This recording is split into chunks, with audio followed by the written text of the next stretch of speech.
রিঙ্কুর কবিতা ঘরে আজও আমি আমার নিজের একটা লেখা আবৃত্তি করছি।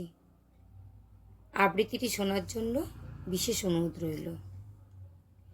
ঝড় উঠেছে ভীষণ আজি মনের উপকূলে, অভিমানেরা বের হলো মনের দরজা খুলে। মন খারাপের ফানুস যত ছিল হৃদয় মাঝে, মুক্ত হলো শুদ্ধ হবে বৃষ্টিতে ভিজে। অভিসারেরা নিশ্চুপ হয়ে সাড়া দেয় না ডাকে, বুঝলো তারা আর পাবে না ভালোবাসত যাকে।